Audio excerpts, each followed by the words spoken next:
Guys हम करने वाले हैं क्लास 8 के सोशल साइंस पेपर जो आपका एग्जाम को आने वाला है यानी कि 10 मई को। ठीक है, तो यहाँ से मैं बता दूँ हिस्ट्री का जो है आपका 1 और 2 चैप्टर का जितना भी ऑब्जेक्टिव है वे भी है जो एग्जाम की दृष्टि से काफ़ी इंपॉर्टेंट है, वो आपको बता दिया गया है। अगर आपने पहले उनको नहीं देखा है तो आप जाके उन्हें पहले देखिए, या तो उस वीडियो का लिंक जो है इस डिस्क्रिप्शन में दे दूँगी, वहाँ से चेक कर लीजिएगा। और आज हम करने वाले हैं इस वीडियो में चैप्टर 3, 4 और 5 पूरा का पूरा 3 चैप्टर का कवर करने वाले हैं, जितने भी ऑब्जेक्टिव क्वेश्चन है। इसके बाद आपको भूगोल का मिलेगा और ये का मिलेगा, थोड़ा जल्दी ही करना है क्योंकि आपका एग्ज़ाम नज़दीक है।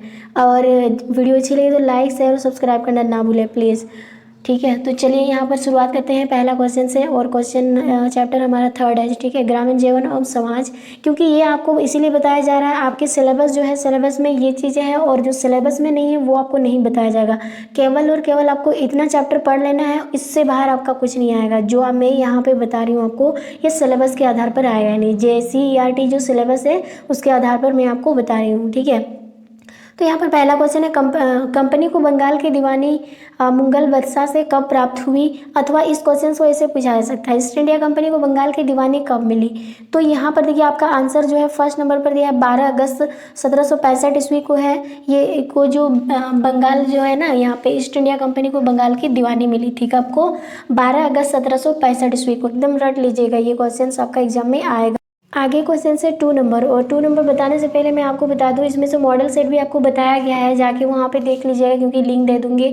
और मॉडल के अलावा आपको चैप्टर से भी करना है, क्योंकि आपको फुल में फुल मार्क्स लाना है तो आपको चैप्टर का भी देखना पड़ेगा। ठीक है, तो चलिए सेकंड नंबर क्वेश्चन है, grand old man of India किससे जाना जाता है, यानी grand old man of India से के नाम से कौन जाने जाते हैं। तो यहाँ पर जैसे दिया व्योमेश चंद्र या दादा भाई नौरोजी या गोपाल कृष्ण गोखले या सुभाष चंद्र बोस। तो आंसर हो जाएगा दादा भाई नौरोजी। ठीक है, और आगे क्वेश्चन से यहाँ पर 3rd नंबर से बोला, स्थायी बंदोबस्त व्यवस्था किस गवर्नर जनरल के समय में शुरू हुआ था। तो स्थायी बंदोबस्त व्यवस्था जो है ये किस गवर्नर के समय में हुआ था, जैसे यहाँ पर दिया लॉर्ड क्राइव या लॉर्ड वेलेस्ली या लॉर्ड कार्नवालिस या फिर यहाँ पर हो जाएगा लॉर्ड कैनिंग। तो आंसर हो जाएगा हमारा 3rd नंबर लॉर्ड कार्नवालिस के समय पर हुआ था। आगे क्वेश्चन से 4th नंबर इसमें बोला, महात्मा गांधी ने 1917 ईस्वी में नील बगान मालिकों के विरुद्ध चंपारण में जो आंदोलन शुरू किया, चंपारण किस राज्य में पड़ते हैं, किस राज्य में स्थित है अभी। ठीक है, तो बम्बई, उत्तर प्रदेश, बंगाल या बिहार। तो मैं बता दूँ अभी, जब महात्मा गांधी ने 1917 में जब नील बगान के मालिकों का विरोध किया था, यानी जो आंदोलन चलाया, ये चंपारण जो ये किस जगह पर है फिलहाल अभी, बिहार में। तो हमारा ऑप्शन हो जाएगा बिहार। ओके, आगे धन की निकासी का सिद्धांत किसने दिया था, यानी धन की निकासी का सिद्धांत किसने दिया था, जवाहरलाल नेहरू, महात्मा गांधी या दादा भाई नौरोजी या सुभाष चंद्र बोस। तो आंसर हो जाएगा 3rd नंबर दादा भाई नौरोजी ने दिया था धन की निकासी का सिद्धांत। ठीक है, आगे है मालवाड़ी व्यवस्था में माहलवार मतलब कि माहलदार किसे कहा जाता है, जमींदार को, गांव के मुखिया को, किसान को या ब्रिटिश सरकार को। तो आंसर हो जाएगा मुखिया को ही कहा जाता है माहलदार। ठीक है, और आगे क्वेश्चन से यहाँ पर क्या दिया है, नील विद्रोह कब आरंभ हुआ। तो नील विद्रोह जो है कब से कब तक चला था, तो बता दें यहाँ पर 1859 से 60 के बीच में जो है नील विद्रोह हुई थी। ठीक है, ये आंसर हो जाएगा आपका। आगे क्वेश्चन से चाय और चीनी पर से कंपनी का एकाधिकार कब समाप्त हुआ, यानी चाय और चीनी से कंपनी का जो एक अधिकार मिला था उनको, ये कब समाप्त कर दिया गया, 1830, 1833 या 1835 या 1837 को। तो आंसर हो जाएगा 1833 को जो है समाप्त कर दिया गया था पूरी तरह से। ठीक है, और आगे क्वेश्चन से यहाँ पर नील आयोग, यानी कि नील आयोग जो है ये किन की अध्यक्षता में गठित हुई। जो नील आयोग का जो गठन हुआ था ये कौन थे उस टाइम, अध्यक्ष कौन थे उस टाइम। ठीक है, जैसे यहाँ पर दिया है रॉबर्ट क्लाइव या सीटोनकार या वॉरेन हेस्टिंग्स या लॉर्ड कैनिंग। तो यहाँ पर हो जाएगा नील आयोग की जो अध्यक्षता इन्हें गठित हुई तो किसकी अध्यक्षता पर, आंसर हो जाएगा सीटोनकार के अध्यक्षता पर उसको ये किया गया था। ठीक है, आगे पहली चाय कंपनी किस नाम से जानी जाती थी, यानी पहली जो चाय कंपनी थी उनका नाम क्या था, जैसे यहाँ पर दिया है ब्रूक बांड कंपनी या लिप्टन चाय कंपनी या आसम चाय कंपनी या टाटा चाय कंपनी। तो आंसर हो जाएगा जो सबसे पहले चाय कंपनी का नाम था वो था आसम चाय कंपनी, यानी 3rd ऑप्शन बिल्कुल करेक्ट होगा। आगे है महलवाड़ी व्यवस्था सर्वप्रथम किसने तैयार किया था, मुर्रो ने, डलहौजी ने, जेम्स मिल ने या हॉल्ट मैकेजी ने। तो आंसर हो जाएगा जो महलवाड़ी व्यवस्था जो सर्वप्रथम किसने तैयार किया था, हॉल्ट मैकेजी ने। ठीक है, आगे क्वेश्चन से यूरोपियन देशों में कपड़ों की रंगाई के लिए क्या प्रयोग किया जाता है। देखिए एक देश है यूरोपियन और यहाँ पर जो कपड़ों को रंग किया जाता था वो मतलब किसका प्रयोग करके, तो यहाँ पर जैसे दिया भारतीय नील या चाइना रोज या वोड या इनमें से कोई नहीं। तो मैं बता दूं भारतीय नीलों का क्या किया जाता था, नील से ही कपड़ों की रंगाई की जाती थी। और अगर नील की खेती की जाएगी तो वो जमीन पूरी तरह से बंजर हो जाता था, और इसीलिए महात्मा गांधी ने क्या किया था, चंपारण जो है आंदोलन शुरू किया था, यानी नील के मालिकों के विरोध चलाया था। क्योंकि खेती जब एक बार खेती करने से वहाँ की ज़मीन जो है पूरी तरह से बर्बाद हो जाती थी, जबकि इनकी मांग ज़्यादा होने की वजह से वो लोग ज़बरदस्त खेती करते थे। और यही विरोध करने के लिए महात्मा गांधी ने बिहार के चंपारण में गए थे। आगे है भारत में पहला चाय बागान कहाँ लगाया गया था। तो देखिए भारत में पहला चाय बागान कहाँ है, बंगाल, असम, महाराष्ट्र या पंजाब। तो आंसर हो जाएगा असम के अंदर लगाया गया था। ओके, नेक्स्ट क्वेश्चन है नील दर्पण नमक नाटक के रचनाकार कौन है। तो नील दर्पण नमक नाटक के रचनाकार कौन थे, बंकिम चंद्र चटर्जी या विश्वबंधु मित्र या दीनबंधु मित्र या यहाँ पर हो जाएगा हमारा मुंशी प्रेमचंद। तो आंसर हो जाएगा दीनबंधु मित्र के थे। ठीक है, आगे क्वेश्चन से थर्ड नंबर से बोला हिंदू पैट्रियट के संपादक कौन थे, भरतेंदु हरिश्चंद्र या हरिश्चंद्र मुखर्जी या दीनबंधु मित्र या मुंशी प्रेमचंद। तो आंसर हो जाएगा यहाँ पर हिंदू पैट्रियट के जो संपादक थे वो कौन थे, हरिश्चंद्र मुखर्जी। ओके, और आगे क्वेश्चन से यहाँ पर रियायतीवाड़ी व्यवस्था को लागू करने का श्रेय दिया जाता है, किसको इसका लागू करने का श्रेय दिया जाता है, टॉमस मुरो को या लॉर्ड वेलेस्ली को या वॉरेन हेस्टिंग को या लॉर्ड क्लाइव को। तो आंसर हो जाएगा टॉमस मुरो को। ठीक है, और नेक्स्ट क्वेश्चन है और इस चैप्टर का आखिरी क्वेश्चन है, इसमें बोला महात्मा गांधी ने 1917 में बिहार में एक आंदोलन की शुरुआत की थी, वो कौन सा स्थान था, चंपारण। ठीक है ना, ये क्यों, क्योंकि यहाँ पर नील की बहुत ज़्यादा खेती की जाती है, जबकि इसकी मांग जो है यूरोपियन देशों में काफ़ी थी। क्योंकि यूरोपियन लोग क्या करते थे, भारतीय नील से कपड़े को रंगते थे, बस इसी वजह से उनकी मांग जो है काफ़ी बढ़ गई थी। और यही विरोध करने के लिए महात्मा गांधी ने 1917 ईस्वी को चंपारण यानी बिहार राज्य में गए थे। ठीक है, तो यहीं से आपको थर्ड चैप्टर से इतना ही पूछा जाएगा, इससे बार आपको पूछेगा नहीं। अब हम शुरू करेंगे चैप्टर नंबर 4, क्योंकि हमने थर्ड का कर दिया है, फर्स्ट और सेकंड चैप्टर का मैंने बता चुकी हूँ ऑलरेडी, तो लिंक में जाके क्लिक करके देख लीजिएगा।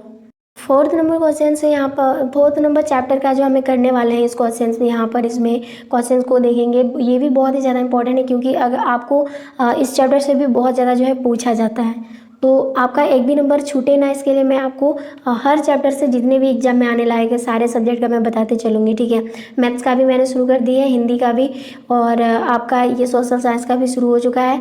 आपका संस्कृत तो नहीं होगा, ठीक है, यही 5 सब्जेक्ट होंगे आपके। तो चलिए हमें शुरुआत करने वाले हैं। 4 नंबर जी क्या बोला, उपनिवेशवाद और आदिवासी समाज। ठीक है, चैप्टर 4 का नाम है। तो यहाँ पर दिया संथाल यानी हूल विद्रोह का नेतृत्व किसने किया था। देखिए हम लोग जानते हैं हूल दिवस जो 30 जनवरी को मनाई जाती है। ठीक है, तो संथाल विद्रोह यानी हूल दिवस जो है किसके नेतृत्व में, यानी किसके कौन जो है लीडर थे। तो आंसर हो जाएगा सिधो कान्हू। ठीक है, सिधो कान्हू के नेतृत्व में किया गया था। आगे है किसने संथाल विद्रोह की अगुवाई नहीं की, सिधो कान्हू, बिरसा मुंडा या चांद। तो यहाँ पर क्या हो जाएगा, तो यहाँ पर जैसे दिया किसने संथाल विद्रोह की अगुवाई नहीं की, तो यहाँ पर जैसे सिधो या कान्हू या बिरसा मुंडा या चांद। तो आंसर हो जाएगा यहाँ पर बिरसा मुंडा। ठीक है, और आगे की क्वेश्चन है बिरसा मुंडा की मृत्यु कब हुई। ठीक है, बिरसा मुंडा की मृत्यु कब हुई, 1880 को या 1889 को या 1890 को या 1895 को या 1900 को। तो आंसर हो जाएगा 1900 को। ठीक है, इनकी मृत्यु हो गई थी। आगे है झूम खेती का दूसरा नाम क्या है। तो झूम खेती का दूसरा नाम क्या है, गहन जीवन निर्वाह खेती या घुमंतु खेती या रोपण खेती या बागवानी खेती। तो हमारा आंसर हो जाएगा घुमंतु खेती। ओके, और आगे क्वेश्चन है हमारा आदिवासी समाज द्वारा प्रयोग किया गया दिकु शब्द किनके लिए प्रयोग किया जाता है, महिलाओं के लिए, मतलब बाहरी लोगों के लिए, गरीबी के लिए, आदिवासी के लिए। तो ये वाला क्वेश्चन आपका मॉडल में भी रिपीट हुआ है, तो आंसर आपको याद रखना है बाहरी लोगों के लिए, जो आदिवासी द्वारा समाज में जो दिकु शब्द का प्रयोग किया गया था इसका अर्थ है बाहरी लोगों। ठीक है, आगे है मुद्रा की सुविधा नहीं होने के कारण कौन सा प्रचलन था। तो आंसर हो जाएगा जब मुद्रा नहीं था उस टाइम क्या चल रहा था, वस्तु विनिमय। तो ये आंसर आपको याद रखना है। आगे प्राचीन समय में लेन देन का साधन क्या है, वही वस्तु विनिमय, लेने के बदले देने पड़ते थे, तो लेन देन का एक प्राचीन नियम था। आगे है बकरवाल जनजाति पालते थे भेड़, बकरियां, या यहाँ पर दिया है थर्ड नंबर ऑप्शन नहीं दिख रहा, भैंस, या क्या आंसर हो जाएगा। तो यहाँ पर बकरवाल मतलब जनजाति जो है बकरियां को पालते थे, ये आंसर हो जाएगा। आगे क्वेश्चन से गाइस यहाँ पर जैसे दिया है कि पंजाब के पहाड़ी भाग में रहने वाली चरवाहा जनजाति कौन है? गुज्जर, खासी या जो हो या गारो। तो आंसर हो जाएगा गुज्जर। ठीक है, आगे है यहाँ पर जैसे दिया है किस रंग का झंडा बिरसा राजे का प्रतीक था?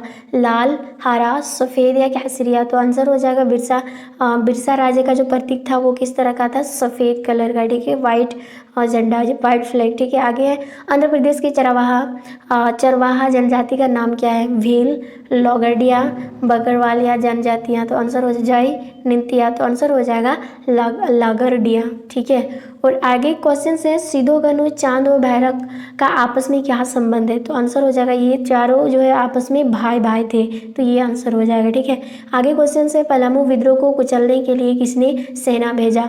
लॉर्ड डलहौजी, कैप्टन लिरपन या कर्नल डाल्टन या वार्न हेस्टिंग। तो आंसर हो जाएगा जो पलामू विद्रोह में कुचलने के लिए सेना जो भेजा गया था वो किसने भेजा था? कर्नल डाल्टन ने। ठीक है, और आगे की क्वेश्चन से खरवार विद्रोह के प्रेरणता कौन थे? नीलंबर पीतम्बर, सिधो कान्हू, बिरसा मुंडा या जदरा भगत। तो यहाँ पर हो जाएगा खरवार विद्रोह जो ये नीलंबर पीतम्बर के प्राण नेता है। ठीक है, आगे है नीलंबर और पीतम्बर किस समाज से आते थे? मुंडा, संथाल, भोक्ता या खोड़। तो मैं बता दूं नीलंबर और पीतम्बर जो थे ये भोक्ता समाज के आते थे। आगे क्वेश्चन से लुबिया मांझी और बैस मांझी और अर्जुन मांझी ने किस विद्रोह का नेतृत्व किया था? संथाल, हजारीबाग, खड़िया या मुंडा। तो यहाँ पर आंसर हो जाएगा हजारीबाग। और संथाल किसने करा था? तो ये सिधो और कान्हू ने करा था। ठीक है, और आगे है यहाँ पर संथाल विद्रोह भारत में कब हुआ था? और यहाँ पर दिया जैसे 1853, 1855, 1857 या 1875। तो हमारा आंसर हो जाएगा 1885 को जो है संथाल विद्रोह भारत के अंदर हुआ था।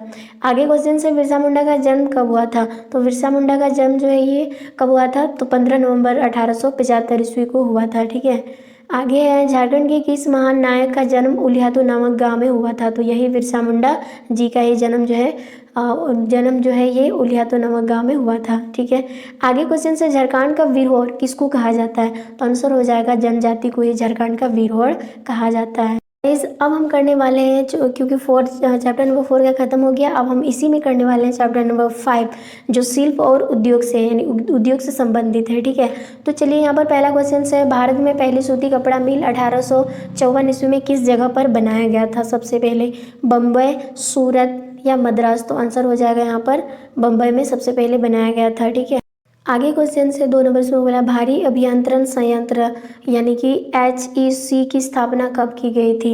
1930 में, 1910 में, 1919 में या 1958 में। तो हमारा आंसर हो जाएगा 1958 में स्थापित की गई थी।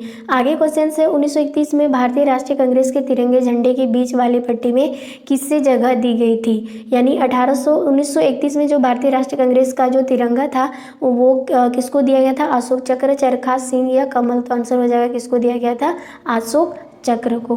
ठीक है, और आगे क्वेश्चन से मसलिन यानी वलमाल क्या है? तो यहाँ पर जैसे दिया गरम मसाला, बारीक सूती कपड़ा, चंदन की लकड़ी या रेशमी कपड़ा। तो आंसर हो जाएगा बारीक सूती कपड़ा। ठीक है, और आगे क्वेश्चन से 5 नंबर में बोला सूरत बंदरगाह किस राज्य में है? आपको मालूम ही है ये कहाँ पर है, तो ये हमारा गुजरात के अंदर आता है। ठीक है, और आगे क्वेश्चन से यहाँ पर हमें क्या दिया है कि 6 नंबर में बोला कैलिको अधिनियम किससे संबंधित था?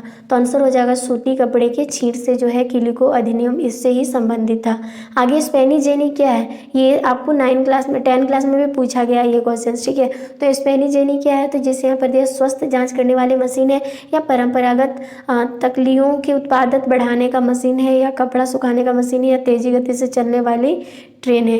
तो स्पेनी जेनी जो है ये परंपरागत तकलियों को उत्पादन करने वाली मशीन है जो एक बार में बहुत सारे कपड़ों को बना पाती है। आगे स्पेनी जेनी का आविष्कार किया था यानी आविष्कार था यानी किसने किया था? तो आंसर हो जाएगा जॉन के द्वारा जो है स्पेनी जेनी का आविष्कार किया गया था। आगे क्वेश्चन से पुर्तगाल भारत में सबसे पहले कहाँ पहुँचे थे? या पुर्तगालीन नाविक वास्को डी गामा भारत में सबसे पहले कहाँ पहुँचे थे? तो आंसर हो जाएगा कालीघाट घाट में सबसे पहले कालीघाट में उन्होंने सबसे पहले मतलब भारत के अंदर कदम रखे थे। आगे लोह अयस्क खोद कर लाने और लोहा बनाने का कार्य समुदाय के लोग करते हैं यानी किस समुदाय के लोग करते हैं? खड़िया, उड़ाव, अगरिया या संथाल। तो आंसर हो जाएगा अगरिया समाज के लोग खोद कर निकालते भी है और उन्हें बनाते भी है। राजस्थान और गुजरात में किस शैली के कपड़े बनते हैं? पोटला या जामदानी या बंडाना या छींट? तो आंसर हो जाएगा बंडना। ठीक है। और आगे क्वेश्चन से यहाँ पर जैसे हमें दिया है, टीपू सुल्तान की तलवार किस स्टील की बनी होती है? ये क्वेश्चन आपको पूछा जाएगा। पहला है यहाँ पर बोटास स्टील या स्टेनलेस स्टील या लोहा या इनमें से कोई नहीं। तो बता दें यहाँ पर टीपू सुल्तान का जो तलवार था वो बोटास स्टील की बनी होती थी। और आगे क्वेश्चन से टिस्को में स्टील का उत्पादन किस वर्ष शुरू हुई थी? तो आंसर हो जाएगा 1912 में जो है टिस्को में स्टील उत्पादन शुरू हुआ। आगे क्वेश्चन है 14 नंबर, इसमें बोला है जामदानी एक तरह का क्या है? यहाँ पर मतलब छूटा हुआ डैश है, फिर होता है तो क्या है? बंदरगाह, लोहा का, जाली, कपड़ा या बारीक मलमल? तो आंसर हो जाएगा जामदानी जो है वो एक बारीक मलमल है। यहाँ पर बारीक मलमल होता है, ये आंसर हो जाएगा। आगे क्वेश्चन से भारी अभियंत्रण संयंत्र जो है HEC झारखंड राज्य के किस शहर में स्थित है? ये झारखंड के किस शहर में स्थित है? तो आंसर हो जाएगा रांची शहर में। ओके। आगे क्वेश्चन से सूरत बंदरगाह भारत के किस तट पर स्थित है? तो ये पश्चिमी तट पर है, क्योंकि आपका गुजरात जो है यहाँ पर है पश्चिम, ये उत्तर है और ये पूरब है और ये आपका दक्षिण है, तो ये पश्चिमी तट पर है। ठीक है। और आगे क्वेश्चन से भारत का मैनचेस्टर किससे कहा गया है? तो भारत का जो मैनचेस्टर है वो अहमदाबाद को कहा गया है। तो गाइज हमने यहाँ पर हिस्ट्री का जो है आपका यानी कि हिस्ट्री का जो है आपका जो चैप्टर 1, 2, 3, 4 यहाँ तक 5 तक हमने ऑब्जेक्टिव कर लिया है। अगर आपने पार्ट 1 नहीं देखा है तो प्लीज़ आप उन्हें देखेंगे भी, और वीडियो अच्छी लगे तो लाइक शेयर और सब्सक्राइब करना ना भूलें। Thank you.